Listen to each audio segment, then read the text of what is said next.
wabarakatuh. Waalaikumsalam warahmatullahi wabarakatuh. Innal hamdalillah nahmaduhu wa nasta'inu wa nastaghfiruh wa natubu ilaihi wa na'udzu billahi min shururi anfusina wa min sayyiati a'malina. May yahdihillahu fala mudhillalah wa may yudhlil fala hadiyalah. Asyhadu an la ilaha illallah wahdahu la syarikalah wa asyhadu anna Muhammadan abduhu wa rasuluhu la nabiyya ba'da. Allahumma shalli wa sallim wa barik ala hadzal nabiyil karim nabiyina Muhammad wa ala alihi wa ashabihi ajma'in. Amma ba'du. Ittaqullaha haqqa tuqatih wa la tamutunna illa wa antum muslimun. Shadaqallahul adzim. Yang sama-sama kita hormati Bapak Maulana Haji Maulana beserta seluruh jajaran manajemen RA Group. Alhamdulillah pada pagi ini kita sehat. Ada 3 nikmat sebilang ketika kita duduk di sini pagi ini. 1, nikmat hidup. Banyak orang yang di bawah kita juga meninggal, ya.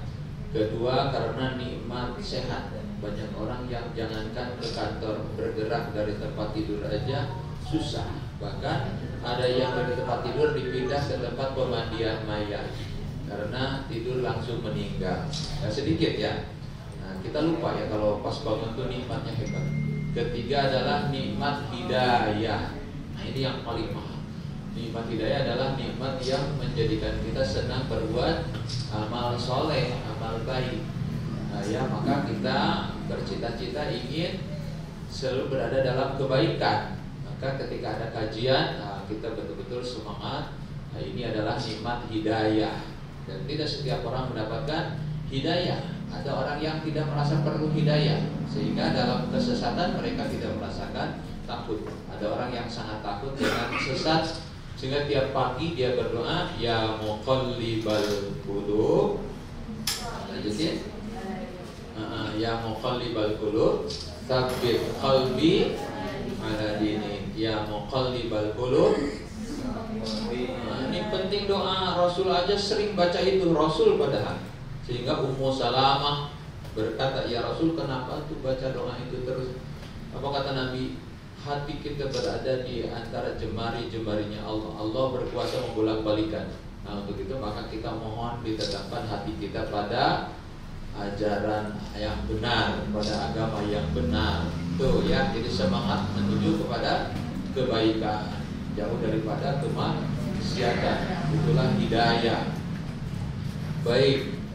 Alhamdulillah, bersyukur kepada Allah kita diberikan nikmat sehat, nikmat hidayah, nikmat iman, nikmat Islam, nikmat yang tiada terhitung. Wa in ta'udzu nikmatallahi la tuhsuha. Silakan Bu. Ya, enggak. Silakan. Dilanjutkan ya.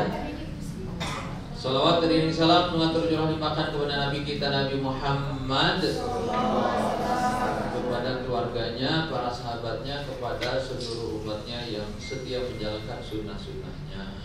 Semoga kita termasuk yang dapat syafaat nanti di yaumul qiyamah. Amin ya rabbal alamin. Melanjutkan kajian yang lalu tentang ibadur rahman, orang yang dicintai Allah. Kemarin belum sampai pada ayat 74. Semuanya kan dari 63 sampai 74. Ada 11 ibadur rahman, hamba Allah yang dicintai Allah. Ya. Ingin tahu apa? Ingin tahu? Ingin tahu kan? Siapa yang dicintai Allah? Ingin banget apa ingin tahu aja? Mari kita berbangun ya. Bapak Ibu, kemarin sampaikan surat Al-Furqan dari ayat 63, 64, 65, 66, 67, 68, 69, 70, 71, 72, 73, 74. Nah, itu tentang ibadur rahman. A'udzubillahi minasyaitonir rajim. Wa ibadur rahmanil ladzina yamshuna 'alal ardi hauna wa idza khatabahumul jahiluna qalu salama. Itu nomor 1 dan 2.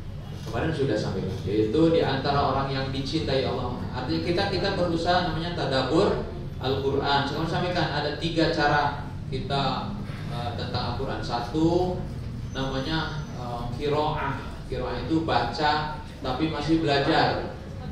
ya berguru, harus ada itu. Sebab kalau nggak ada gurunya nanti salah bacanya, salah arti kalau Al-Quran. Jangan sok-sokan, udah salah jadi imam lagi, kan jadi ngeselin jemaah. Kafirun nggak selesai. Dikasih tahu lakum dinukum malah dolin lagi. Nah itu karena nggak belajar. Ada kadang kita itu antara ha dan ha. Kata ustaznya alhamdulillah,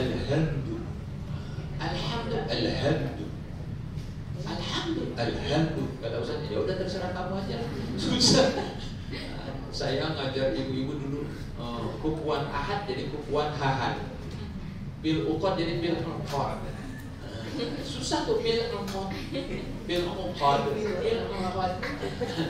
Ya, itu namanya baru qiraah. Itu alladzina itu sulit. Yang penting itu dapat dua keuntungan belajar, keuntungan baca pahala, dan nekat baca. Ya walaupun salah nekat. Yang penting tapi ada gurunya, jangan salah tapi nggak belajar, dosa. Gitu. Ingat kalau salah baca di sini Al-Quran mana kenceng mana salah dibenerin, lurus aja terus nggak mau, kan nggak benar. Harus belajar sama yang bisa lagi, jangan belajar sama yang nggak tahu juga. Nah gitu Al-Quran yang sebab bilang khairukum man ta'allama al-Quran wa 'allamahu, sebaik-baik kalian ada pada dua hal. Satu mau belajar, dua mau mengajar Al-Quran. Yang nggak belajar nih, siapa yang nggak mau belajar Al-Quran? Jelek. Ya ngajar nggak, belajar nggak, udah gitu nggak bisa. Nah itu kan sebab baca Quran kata Ibnu Qayyim 3 keimanan kita kepada Quran. 1 belajar baca dengan benar, 2 belajar memahami dengan benar, 3 berusaha mengamalkannya. Ini baru beriman pada Al-Quran. Baca. Dan baca ini ya pokoknya baca, nggak harus paham juga baca udah untung. Baca aja udah untung. Maka saya bilang punya target, ya sehari paling tidak 1 juz aja sehari 1. One day 1 juz. Itu kan sekarang lagi musim. Ya baik. Kedua adalah tilawah, waratilil Qur'ana, baca dengan tartil. Wa ibadur rahmanil ladzina yamshuna 'alal ardi hawnan wa idza khatabahumul jahiluna qalu salama walladzina sa'at mustaqarran wa muqama. Itu namanya tilawah, tartil. Yang jadi imam jangan kayak qari musabaqah. A'udzu billahi minasy syaithanir rajim. Alamat waladhdallin, enggak ada yang amin. Nah gitu. Kemudian yang terakhir adalah tadabbur. Tadabbur itu baca Al-Qur'an sambil memahami isinya. Kita sekarang tadabbur tentang ibadur rahman. Surat Al-Furqan 63 sampai 74. Nah, insyaallah semoga bermanfaat. Sebab ibadur rahman ini nanti bakal dapat keuntungan yang hebat dari Allah Subhanahu wa ta'ala. Baik, Bapak sekalian. Nah, pertama tadi wa ibadur rahman ladzina yamsu 'alal ardi hauna. Ya, orang yang sekali lagi orang yang berjalan di muka bumi dengan rendah hati, atau orang yang sifatnya rendah hati. Lawan rendah hati apa? Sombong. Jadi yang rendah hati Allah suka, yang sombong Allah tidak suka. Innallaha la yuhibbu man kana mukhtalan fakhur. Surat Al-Isra ayat 36. Ingat kalau yang sombong bacakan itu. Innallaha la yuhibbu man kana mukhtalan fakhur. Sungguhnya Allah tidak suka sama orang yang sombong, lagi suka membangga-banggakan diri. La yadkhulul jannata man kana fi qalbihi mithqala dzarratin min kibrin. Tidak akan masuk surga orang yang terdapat dalam hatinya seberat biji sawi saja, tidak akan masuk surga. Maka sombong ini sangat dibenci Allah. Sombong. Iblis sombong. Ya, merasa hebat, maka dibenci Allah, dikutuk. Aba wastakbar, untuk sombong. Wa kana minal kafirin, kok kafir. Orang yang tidak bangun subuh sombong kayak iblis.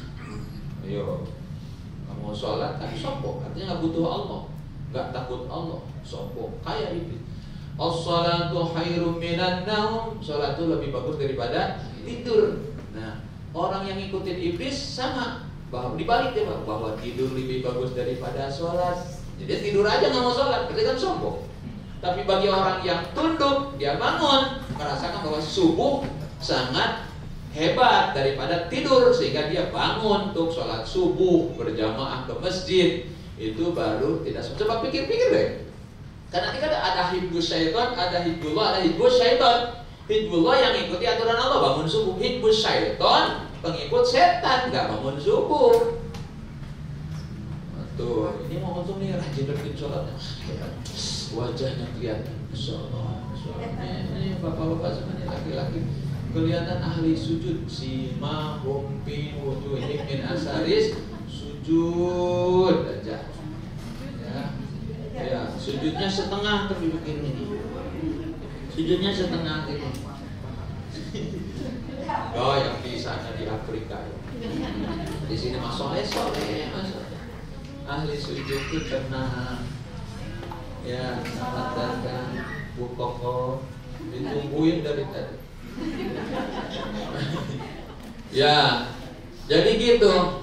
Awas hati-hati. Nah, sombong itu bukan hanya pada manusia, sombong itu juga kepada Allah.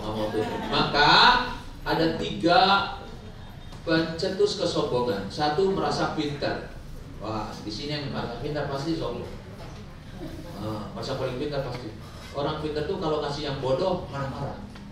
Kamu nggak ngerti diri, kamu ngapain? Nah itu sombong. Kalau sabar mah nggak begitu. Kalau merasa kesulitan, biasanya orang pintar nggak merasa kesulitan kan? Nah itu kadang-kadang bahaya tuh, sombong. Tapi bagi orang yang merasakan dulu juga susahnya belajar, maka dia akan membimbing dengan kesabaran. Guru yang pintar banget, dulu susah tuh untuk bisa sabar ngasih tahu kepada yang susah. Suami yang sombong, ketika bicara sama istri juga begitu. Kamu susah dibilangin. Nah itu, merasa suaminya hebat, maka sombong. Maka orang sombong, orang pintar merasa hebat. Nah ini pencetus kesombongan. Hati-hati nggak terasa, maka merasa dirinya hebat, merasa pintar, merasa lebih dari orang lain.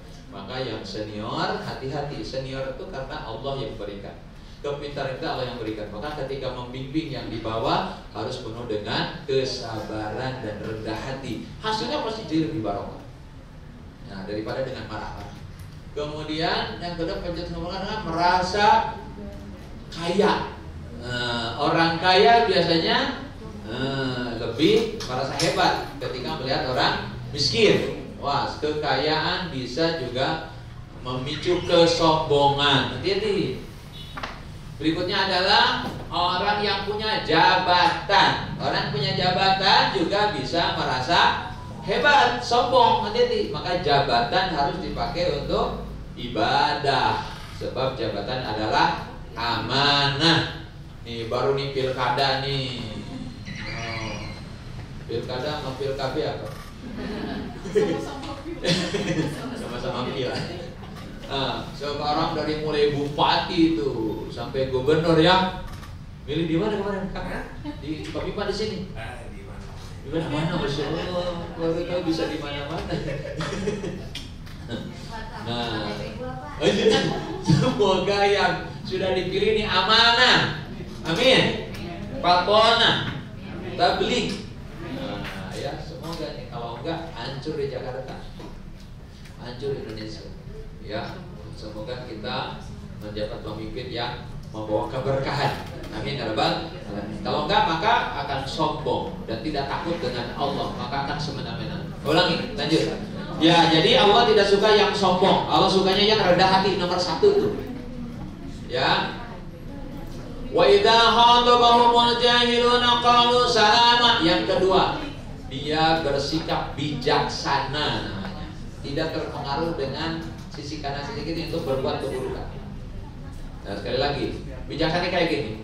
Mbak naik angkot, tiba-tiba baru naik kata cepet coba lama amat. Bagi orang yang bijaksana diam aja, ngapain dilawan supir angkot. Tapi bagi yang nggak sabar, sabar dong, pelotot. Nah jadi berantem. Itu tidak bijaksana. Kalau bijaksana dapat menahan hati, menahan diri. Nah itu namanya bijaksana, dan Allah suka yang bijaksana daripada yang marah-marah.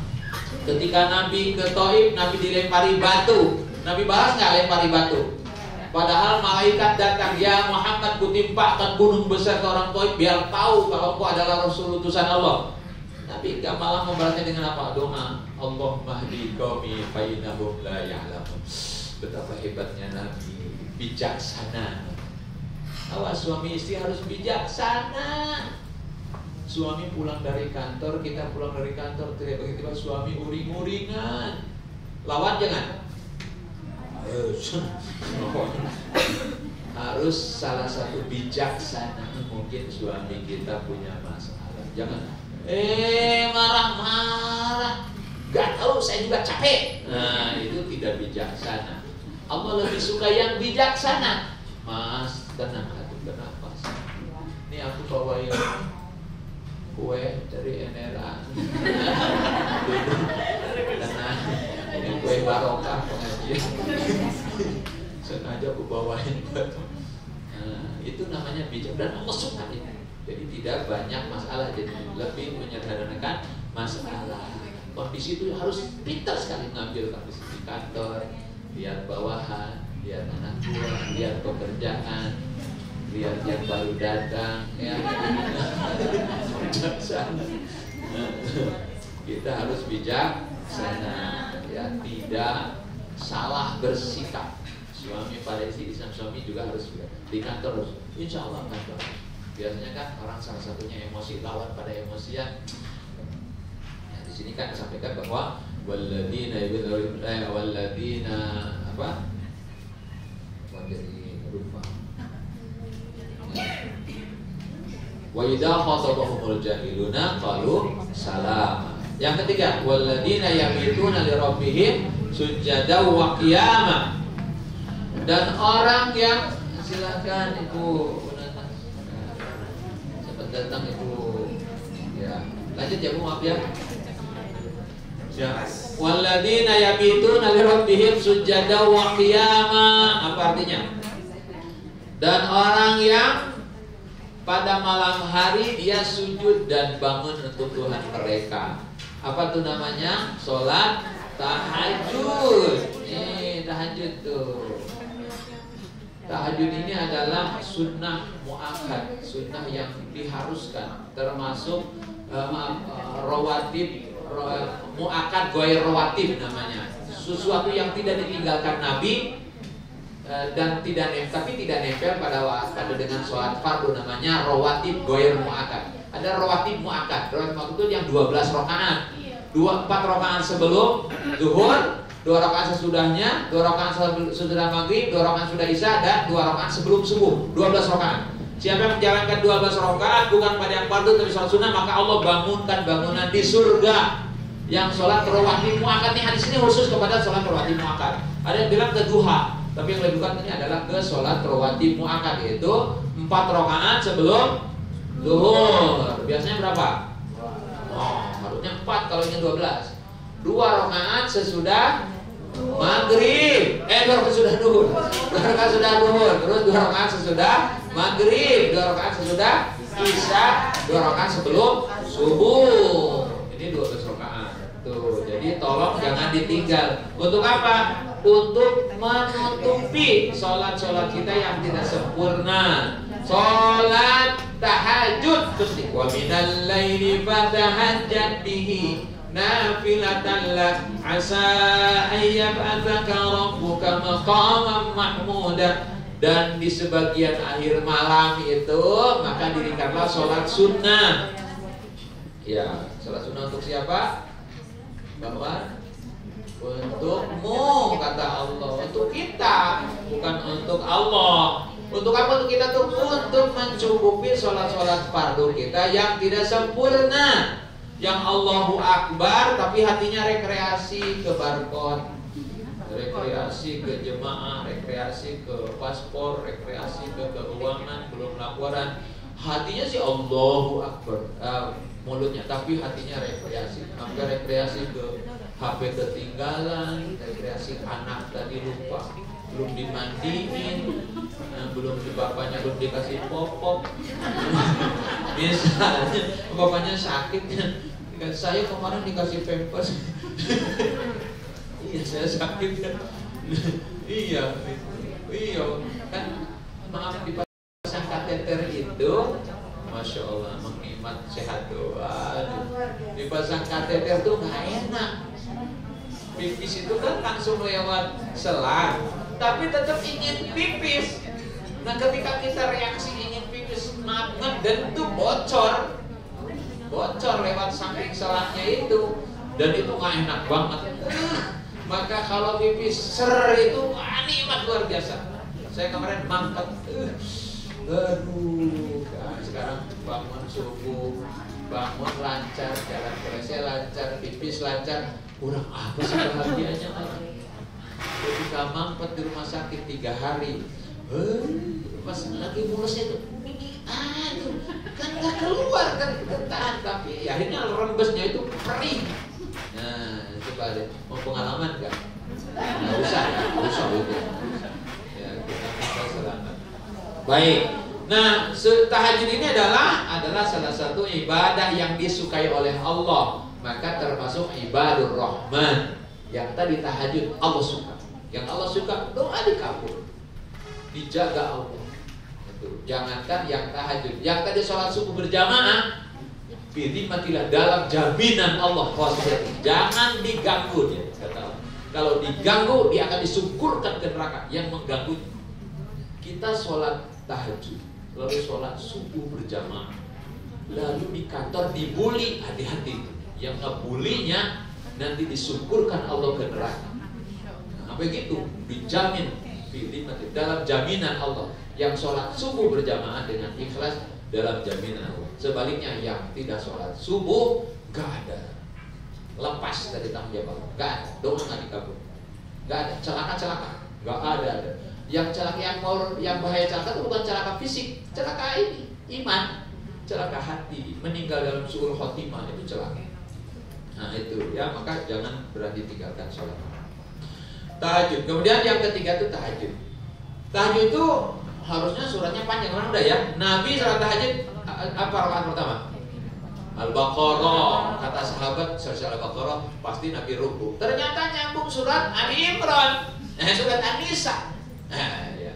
Surat Ali Imran, lalu surat An-Nisa, baru Nabi ruku. Coba bayangkan, makanya Nabi bengkak kaki gitu tahajud. Aisyah kan pernah memegang kaki Nabi, bengkak. Kata Nabi, kenapa? Kata Aisyah, kenapa ya Rasul? Ibadahmu sehebat ini, afala aku maaf dan syakur. Apakah engkau tidak mau menjadi orang yang bersyukur? Tuh, membuktikan syukur itu dengan ibadahnya serius. Ya kayak kita merasa dijamin oleh orang, kan kita juga akan serius ketika diminta bantuan oleh orang tersebut. Ini ke Allah yang bantuannya gak berhenti, kita tidak malu, tidak bersyukur. Nabi itu sampai bengkak kaki. Boleh saya bilang juga sambil baca Al-Quran. Waldolina min kul man harrama zinatallah, boleh. Nanti ruku, saya bilang jangan sok-sokan hafalan tapi kurang hafal. Waldolin, amin. Bismillahirrahmanirrahim. Ya ayyuhan nasu ubudu rabbakum alladzi khalaqakum walladzina min qablikum la'allakum tattaqun. Alladzi ja'ala Qul huwallahu ahad. Allahu samad. Langsung al-ikhlas. Masa dari jauh banget. Mana sambil kesel. Sambil belajar, sambil baca Al-Quran, ya. Baik, kemudian selanjutnya ada walladzina yaquluna rabbana asrif 'anna adzab jahannam inna adzabaha kana gharama innaha sa'at mustaqarra wa muqama. Itu surat Al-Furqan 65-67. Itu orang-orang yang berdoa, ya Tuhan kami, jauhkan kami dari azab jahanam. Sebab azab itu adalah jahanam itu tempat yang paling buruk, ya. Naudzubillah. Namanya jahanam adalah seburuk-buruk tempat kemudian kediaman. Nah, untuk itu maka kita harus terus berlindung kepada Allah dari azab jahanam. Misalkan wa yusqa min ma'in syadid, di dalamnya ada minuman dari air nanah. Air nanahnya itu bukan di gelas, tapi mereka saling terkam karena badan mereka penuh nanah.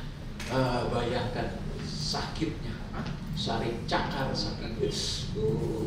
Jahanam adalah tempat neraka paling dalam, 70.000 tahun batu dilemparkan baru sampai ke dasarnya.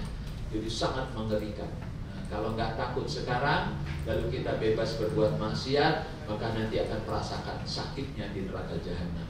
Maka orang-orang yang beriman, yang Allah suka, orang yang sangat takut, sehingga ketika takut itu idza dzukirallahu wajilat qulubuhum, ketika mengingat Allah bergetar hati. Getaran itu sampai nggak bisa berbuat maksiat karena takutnya membayangkan bagaimana siksa azab Allah yang sangat ngeri. Orang yang menceritakan orang kadang-kadang nggak merasa takut tuh dengan azab neraka. Ada orang yang pulang ngaji begini, neraka hebat ya. Subhanallah, untung kita mengaji jadi tahu bagaimana hebatnya siksa neraka. Gak kayak teman-teman kita yang gak ngaji tuh, dia mau bebas aja ngomongin orang sebab dia mau ngaji. Nah itu lagi ngomongin orang namanya. Untung kita ngaji, yang kita mah bisa tobat istighfar. Nah dia nggak pada ngaji itu pasti masuk neraka jahanam dia. Nah itu hati-hati, kayak bagus gitu. Padahal itu juga ngomongin orang namanya, dosa. Orang yang beriman, dzukirallahu wajilat qulubuhum. Lalu doa, Rabbana srif 'anna. Ayo, Rabbana srif 'anna adzab jahannama inna adzabaha kana ghurama innaha sa'at mustaqarra wa muqama. Minta dong. Suka minta perlindungan dari neraka enggak? Minta rezeki aja. Beri aku rezeki buat bayar listrik ya Allah, bayar pam naik ya Allah, si Ade mau masuk sekolah ya Allah. Masa rezeki aja, padahal ada yang lebih butuh kita dari rezeki, yaitu apa? Keselamatan hidup dunia dan paling tidak Robbana atina. So, ini udah dibaca nggak hari ini? Baca Robbana atina fid dunya hasanah wa fil akhirati hasanah wa qina. Allah minta kebaikan dunia dan akhirat dan dijauhkan dari siksa api neraka. Api neraka aja panas, ya apalagi di neraka. Tahu neraka? Api neraka, api di neraka itu panas, apalagi di neraka. Nah baik, semoga ini takut ya, sehingga takutnya bisa menghentikan kita dari berbuat maksiat. Itu baru takut yang manfaat. Tapi takut tapi ngerjain dosa yang ada manfaatnya. Dzukirallahu wajilat qulubuhum, bergetar hati. Nah itu lalu doa Rabbana srif 'anna. Habis sholat Rabbana srif 'anna, tahajud Rabbana srif 'anna, habis duha Rabbana srif 'anna, habis sedekah Rabbana srif 'anna, habis zikir pagi Rabbana srif. Terus mohon perlindungan ke Allah. Di sisi kita beramal baik supaya kita dan anak keturunan kita selamat dari siksa neraka. Ada doa ketika tawaf, Allahumma inni as'alukal jannata wa na'imaha wa ma yuqarribuni ilaiha min qaulin aw fi'lin aw amalin. Ya Allah, aku mohon surga dan segala kenikmatannya, dan mohon aku mudahkan, ringankan aku untuk melakukan amal-amal baik dengan ucapan, perbuatan dan hati yang bisa menghantarkan aku ke surga. Wa a'udzubika minan nar, dan aku berlindung dari siksa neraka dan dari segala perbuatannya yang bisa mendekatkan aku dari siksa api neraka. Gitu ya, itu doa. Doa dalam tawaf putaran ke-4 ya. Putaran ke-3.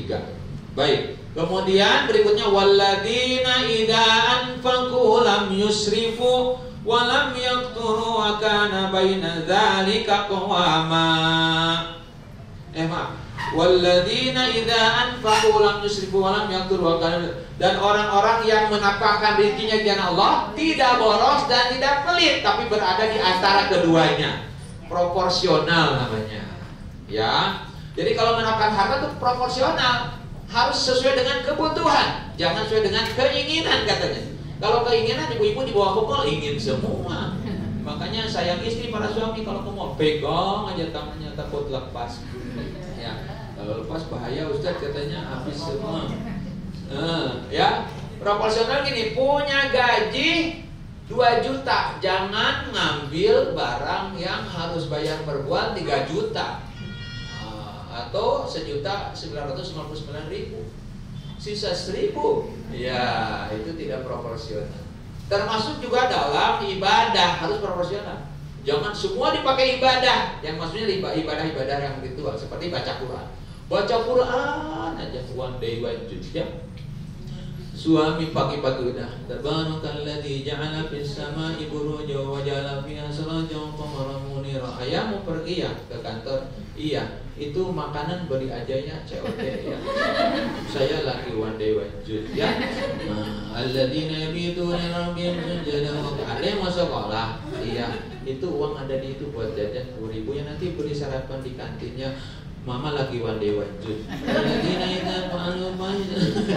Nah itu tidak proporsional. Tugas tuh kerjakan, ibadah juga kerjakan. Jangan ngurusin baca Quran tapi suami nggak diurus, anak nggak diurus. Terpulang, anaknya pulang sekolah masih one day wajib. Innalladzina amanu, ada udah pulang. Mama lapar mau makan. Sebentar ya, Mang Soto, tolong kirim soto 2 bungkus. Saya lagi one day wajib. Semua jadi one day wajib. Nah itu Nabi pernah ada seorang sahabat datang ke rumahnya, ternyata istrinya sangat butuh baju. Kenapa kamu kok bajunya butuh banget? Sahabatmu itu, saudaramu itu tidak mempedulikan masalah dunia lagi, sehingga aku nggak punya apa-apa. Butuh. Datang dia sahabat pelukan, kamu datang. Dia masak langsung buat sahabatnya. Tapi ketika makan dia nggak mau makan. Kenapa? Puasa terus, tiap hari puasa. Kata sahabatnya, aku gak makan kalau kamu gak buka. Aku puasa, aku juga mau puasa. Karena gak enak, akhirnya buka. Malam hari gak tidur, sholat aja. Si sahabatnya juga gak tidur. Lah kamu tidur, lah kamu kenapa gak tidur? Ya aku ingin inilah ibadah, aku juga ingin kayak kamu. Jangan kamu tidur. Ya kalau kamu tidur, aku mau tidur. Tidur juga. Paginya bilang, ada untuk Allah, ada hak kamu dan ada hak istrimu. Kamu sholat, tapi Nabi pun istirahat. Sebagian malamnya tidur. Nabi juga puasa, tapi buka. Gitu. Akhirnya dia mengadukan itu kepada Rasul. Ya Rasul, aku kan ingin surga gini, tapi sahabatmu malah gini. Sahabatmu benar, ada hak kamu, ada hak Allah. Tuh. Jadi kita harus tahu. Ya, memposisikan diri mana untuk hak kita, untuk badan, untuk istirahat, dan mana untuk ibadah, mana untuk bekerja, mana untuk istirahat, mana untuk keluarga, mana untuk kantor, mana untuk hidup. Ini harus proporsional. Nah ini bagiannya Bu Nonon biasanya, yang untuk bagaimana cara hidup hebat ya Bu, mengatur kehidupan dengan baik. Kemudian anak-anaknya ini yang belum kemarin. Walladzina la yad'una ma'allahi ilahan akhar wa la yaqtuluna an-nafsa allati harramallahu illa bil haqqi wa la yaznun. Wa may ya'mal dzalika yalqa athama yudha'af lahu al-'adzabu yaumal qiyamati wa yakhlud bihi muhana. Dan orang-orang tidak mengerjakan perbuatan syirik. Satu. Dan tidak membunuh jiwa yang diharapkan dibunuhnya kecuali yang dibolehkan. Dan ketika tidak berzina, tidak melakukan perbuatan zina. Awas, zina itu adalah dosa besar. 3 dosa besar yang dicantumkan di sini. Dosa apa? Pertama, dosa syirik nomor 1. Innallaha la yaghfiru ayyushraka bihi wa yaghfiru ma duna dzalika liman yasha. Allah tidak akan mengampuni dosa syirik. Kalau dosa syirik terbawa kepada kematian. Tapi kalau masih hidup dia taubat, bisa diampuni. Tapi kalau habis berbuat syirik meninggal dalam kesyirikannya, maka langgeng terus dalam neraka, gak bisa ke surga. Wah, ini sebab dosa syirik gak bisa dihapuskan dengan neraka. Jadi selamanya di neraka. Dosa selain syirik bisa, asal hidup masih ada iman, meninggal kondisi iman, maka imannya bakal mendapatkan pahala surga. Dikit lagi, ya dikit lagi. Ya, nah. Kalau orang itu melakukan apa tadi? Melakukan apa tadi? Melakukan apa? Ayo, 3 dosa besar apa? Syirik. Apalagi? Membunuh. Apalagi? Berzina. Ya. Yudha'af lahul adzabu yaumal qiyamah, dia akan mendapatkan siksa dan langgeng dalam siksa dalam keadaan terhina dina. Hina di neraka itu. Hina. Minumannya air nanah. Ya, disetrika. Makannya jakub. Jakub itu dedah minyak yang panas yang apabila dimakan akan menghancurkan seluruh usus-usus. Dan nanti kita akan gede, segede-gedenya kuat sehingga nggak mati-mati. Dengan tidak mati ini siksaannya akan abadi, tidak merasa 5 menit. Siap.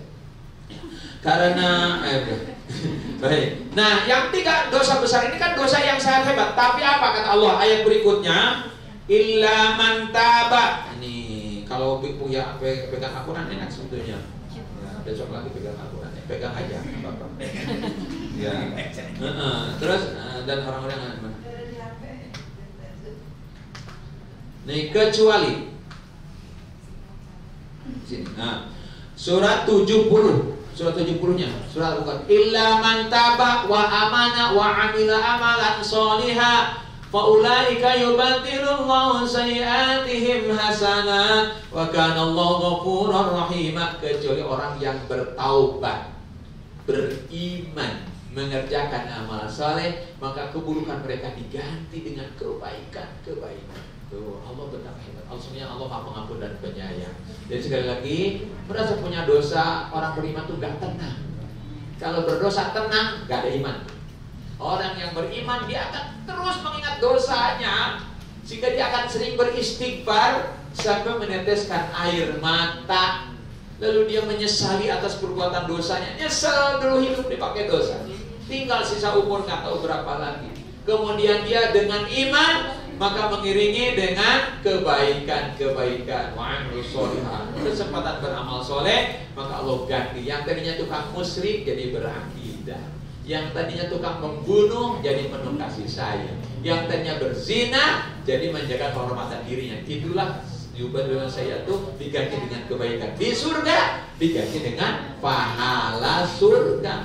Nah, kemudian wa man taba wa amila sholihan, sesungguhnya orang yang bertaubat dan beramal soleh, itulah taubat yang sebenarnya. Dikit lagi. Kemudian walladzina la yashhaduna az-zura wa idza marru bil lagwi marru kirama, dan orang-orang yang tidak menjadi saksi palsu. Ya. Ini 72. Jadi saksi palsu adalah tidak berdusta, tidak suka bohong. Orang bohong itu dosa. Orang jujur itu berpahala.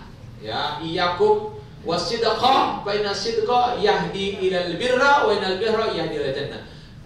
Jadilah kalian orang yang jujur, sebab sesungguhnya jujur itu menghantar pada kebaikan, kebaikan menghantar pada surga. Wa iyyakum al-kadzib, jangan kalian berbuat dosa. Dosa itu menghantar pada keburukan, dan keburukan itu menghantar pada neraka. Tuh, jadi pilih mana?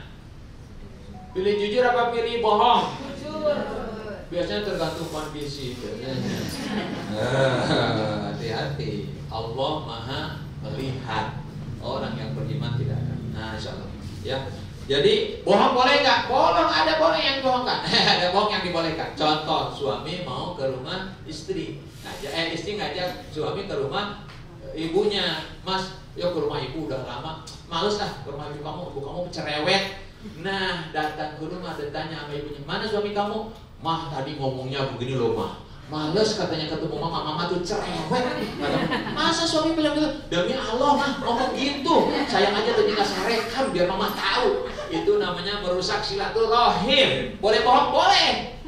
Mana suamimu? Maaf mah, baru pulang kerja kecapean. Ini malah nyuruh beliin surabi buat mama.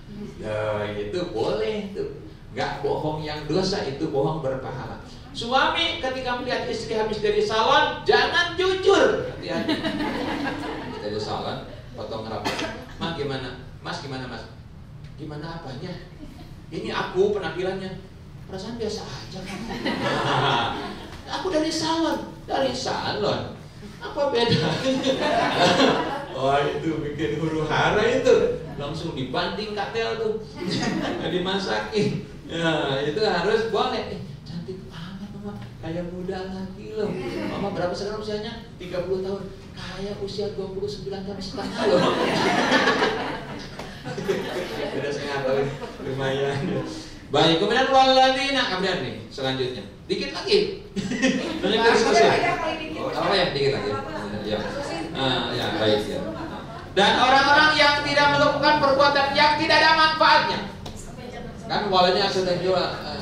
Waladina la yashhaduna az-zura wa idza marru bil lagwi marru kirama. Dia tidak tergabung, tidak mau melihat orang bergabung untuk berbuat yang gak ada manfaat. Ada orang yang lagi main game ikut, gak ada itu. Yang ikut gak Allah sukai, yang gak ikut malah dia baca tadarus Al-Quran, Allah sukai. Orang lagi ngobrol, lagi sambil nyeblak ya, ngobrolnya didengar-dengar, dia lewati, dia lalu. Dia pilih yang manfaat. Itu adalah orang yang dicintai Allah. Ayo kita jalan-jalan sih ke puncak, tapi gak ada manfaat. Dari mulai berangkat sampai pulang hanya ketawa. Ini menghilangkan stres, padahal pulang tambah stres. Gak ada tausiah, gak ada sholat jamaah, gak ada ini, hanya joget-joget, pakai jeruk lagi. Jeruknya busuk, kena matanya. Ayo loh. Ya. Nah, jadi gak ada nilai. Maka pilih yang ada nilai. Orang yang dicintai Allah tahu mana yang bernilai, mana yang tidak bernilai, mana yang mendapat pahala, mana yang mubadir. Nah, tolong ya. Itu. Kemudian walladzina idza dzukiru bi ayati rabbihim, ayat yang ke-70. Nah, itu dia. Walladzina idza dzukiru bi lam yahru 'ala summa wa umyana, dan orang yang suka diberi nasihat dengan Al-Qur'an. Nah, sekarang deh, ada yang suka, ada yang enggak suka. Yang suka Allah cinta. Yang kesel nih enggak selesai, Allah enggak suka ya. Nah, kemudian yang berikutnya yang terakhir, walladzina yaquluna rabbana hab lana min azwajina wa dzurriyyatina qurrata a'yun waj'alna lil muttaqina imama, dan orang yang peduli terhadap keselamatan keluarganya dan selalu berdoa rabbana hab lana min azwajina wa dzurriyyatina. Kalau yang udah nikah gak hafal doa ini, kebangetan amat, sombong. Gak mau keluarganya selamatkan Allah, dan doa ini Allah yang buat untuk kita. Ya Allah, jadikan pasanganku dan anak keturunanku qurrata a'yun, membahagiakan hatiku. Qurrata itu enak dipandang mata. Bagi orang yang beriman dipandang itu anak sholat tuh enak, anak ibadah, anak bisa baca Quran. Itu Quran, bukan anak ranking 1, nggak ada urusan tuh. Kalau nggak sholat nggak ada qurrata a'yun. Kalau akhlaknya butut nggak ada. Nah, ini ukurannya harus tahu. Nah, bahkan wajahnya lil muttaqina imama, jadi pemimpin bagi yang takwa tuh, membawa ke jalan takwa. Buat siapa? Paling tidak buat ayah ibunya. Ayo Pak, ibadah dong Pak, udah tua. Ayo Pak, kita tadarus Al-Quran. Ayo Pak, kita ke mengajar. Nah, itu pimpinan bagi yang takwa, nanti bakal membawa kita ke surga. Kalau yang 11 tadi sudah dijalankan. 1 apa? Rendah hati, tidak sombong. 2, bijaksana. 3, ada apa? Tahajud. 4, berlindung dari siksa neraka, takut dengan adab neraka. 5, proporsional dalam urusan harta. 6, tidak melakukan dosa-dosa besar. 8 dan 7, bertaubat kalau bertaubat melakukan amal soleh sesudah dia melakukan dosa. 8, udah tadi dosa besar Bu. Yang 8 adalah waladina yashhaduna az-zura, tidak menjadi saksi palsu, tidak suka berdusta.